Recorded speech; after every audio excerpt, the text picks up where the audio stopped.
Assalamualaikum warahmatullahi wabarakatuh.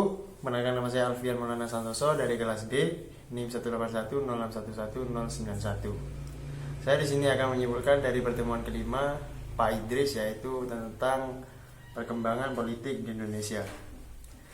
Agama dan politik tidak dapat dipisahkan. Menurut pemahaman Islam, Al-Quran memperlakukan kehidupan manusia sebagai suatu keseluruhan yang organik. Artinya, semua bidang kehidupan manusia harus dibimbing oleh petunjuk-petunjuk yang bersumber dari Al-Quran. Termasuk di dalamnya adalah kehidupan politik. Karena itu, perkembangan politik di Indonesia tidak bisa dilepaskan dari pergulatan politik Islam di Indonesia. Politik Islam di Indonesia mengalami pasang dan surut. Pada masa menjelang kemerdekaan sampai Orde Lama adalah masa pertarungan ideologi. Di periode awal Orde Baru bisa dikatakan politik Islam berada di luar arena kekuasaan. Baru pada era 1980-an, Orde Baru mulai mengakui Muslim. Di era reformasi, barulah politik Islam mulai mendapat tempat yang diinginkan di kancah politik nasional.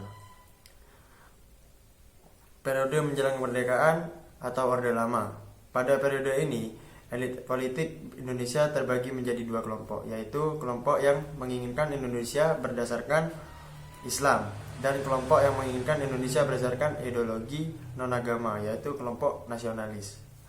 Kedua aliran pemikiran tersebut masing-masing mempunyai akar dalam sejarah dan perkembangan gerakan nasional Indonesia pada tengah pertama abad ke-20. Untuk mengakomodir berbagai pendapat demi menghasilkan kesepakatan bersama, maka sebelum Indonesia merdeka dibentuklah apa yang disebut dengan BPUPKI, Badan Penyelidik Usaha Persiapan Kemerdekaan Indonesia. Badan ini terdiri dari wakil-wakil berbagai unsur dan tokoh-tokoh, berjumlah 67 orang, terdiri dari 60 orang yang dianggap tokoh dari Indonesia dan 7 orang anggota Jepang dan keturunan Indonesia.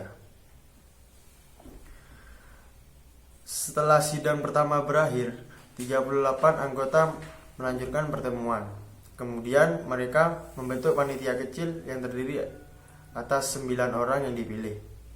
Mereka adalah Soekarno, Muhammad Hatta, A.A. Maramis, Abis Kosno, Soekarjo Sel ker dibaca ininya ya aku jadi. Periode Orde Baru. Setelah ikut membantu menumpas pengikut PKI, harapan kelompok Islam untuk bisa banyak ambil bagian dalam politik di Indonesia pada awal pemerintahan Orde Baru tidak terwujud.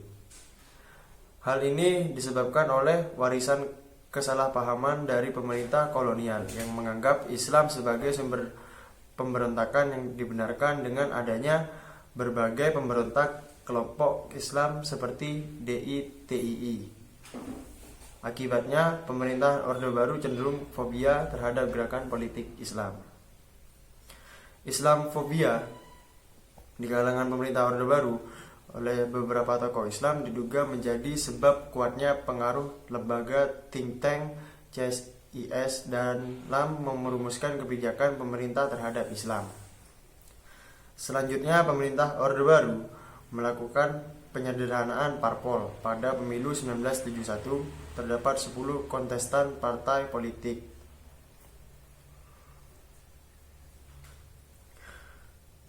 Pada periode reformasi, pada masa ini politik Islam boleh dikatakan mencapai titik pijak yang sangat kuat.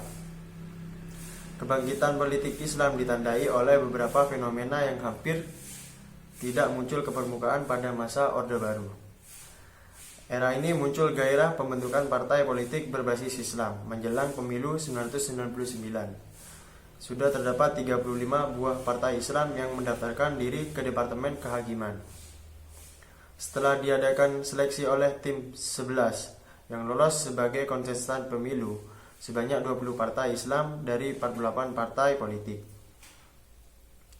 Berdasarkan grafik di atas, pada era pasca Soeharto, partai Islam mendapat suara yang cukup signifikan, yakni 35,5% dari total sah pada pemilu 1999. Di ranah politik, partai-partai politik berbasis Islam terus berjuang mengintegrasikan nilai-nilai syariah ke dalam hukum positif di Indonesia melalui politik legislasi nasional atau baca undang-undang maupun legislasi daerah. Perjuangan ini dilakukan secara prosedural di parlemen dan dengan mekanisme yang demokratis di setiap alat kelengkapan dewan, baik melalui fraksi, komisi maupun badan legislasi sebagai perjuangan. Ikhtiar tersebut tidak selalu berhasil karena partai-partai berbasis Islam kalah dalam jumlah. Bahkan kadang di antara mereka sendiri berbeda pendapat. Di uraian dinamika partai politik di atas dapat disimpulkan bahwa meski partai politik berbasis Islam mengalami pasang surut dalam perjalanannya, eksistensi tetap harus dipertahankan dan diperjuangkan. Parpol berbasis Islam harus tetap ada karena dibutuhkan untuk kanalisasi perjuangan umat Islam. Bisa juga menjadi solusi menolak radikalisme. Terakhir yang penting adalah sebagai upaya pengintegrasikan nilai-nilai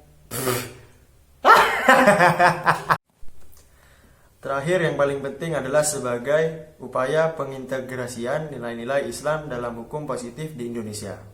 Untuk itu, umat Islam tidak boleh pesimis dengan keadaan. Yang perlu dilakukan adalah menebar kedamaian Islam. Karena NKRI sudah final, tidak perlu diperdebatkan lagi. Tidak perlu membentuk negara Islam Indonesia.